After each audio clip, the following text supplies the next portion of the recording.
Önemli haberlerden bir tanesi efendim. Müge Anlı izlemeyen yoktur ya da çok nadirdir diye zannederiz.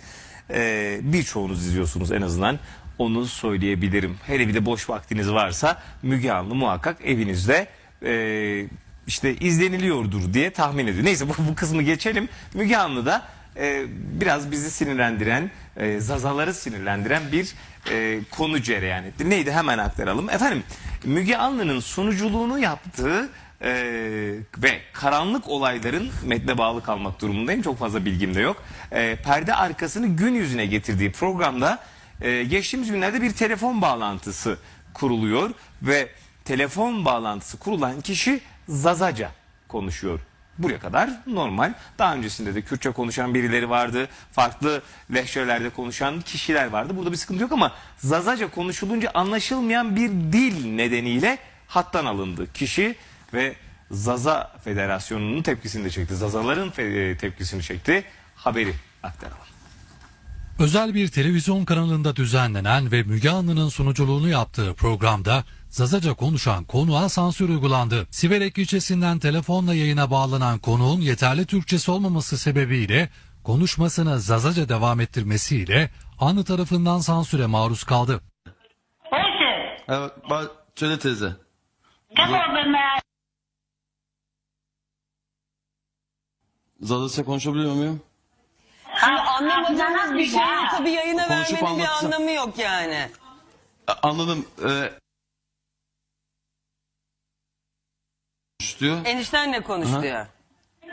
Ben bir şey veriyorum ha, annesine konuşsun. Tamam, dur bir eniştenle konuşalım. Türkan'cığım sen de bir hatırla bakalım annesi kimmiş de bulalım. Müge Anlı'nın anlamadığımız bir şeyi yayınlamanın bir anlamı yok demesi ve konuğu yayından alması büyük tepki çekti.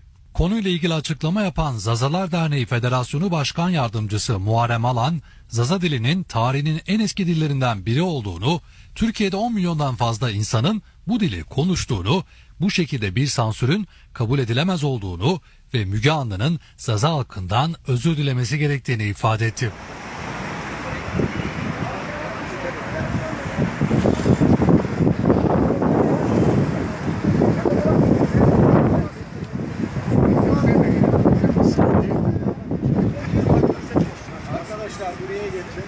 Gelin buraya gelin. Ya ben yayın yapıyorum. Bir haber için bütün Basında basın biz varız. Başka kimse yok.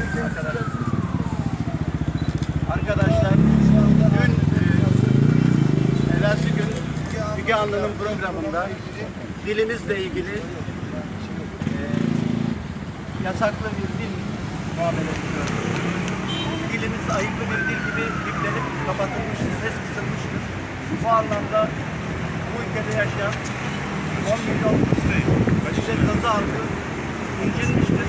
Biz bu incinmeyi protesto etmek için Zaza halkı adına ben Dezapar Genel Başkanı Bilal Ören ve Zaza dernekleri olarak ATV'nin ve Müge Anlı'nın Zaza halkından özür dilemesini bekliyoruz.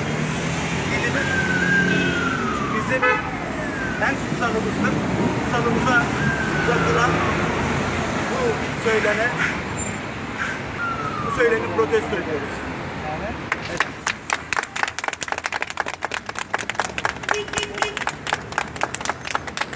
Biz de İstanbul Zazader olarak biraz evvel ATV yetkilileriyle görüştük ve Müge Anlı'ya bizim isteğimizi dilettik. Umarım yarın kendi yayın programında Zaza geçişini bu program içerisinde bir yanlış anlaşılma olmuşsa da bir özür bekliyoruz. Olayı büyütmek istemiyoruz. Eğer özür gelmezse de dava olacak. Teşekkür ediyoruz. Bu küçük bir ikaz. Takımın büyüğünü eğer istemiyorlarsa lütfen bir an önce bir özür bekliyoruz. Teşekkür ediyoruz.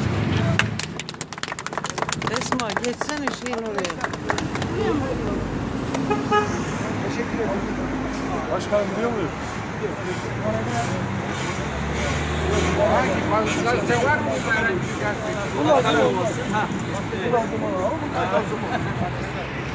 Oraya sen bol bol çektin değil mi fotoğraf? Ne? Babam var ya. Bu manım.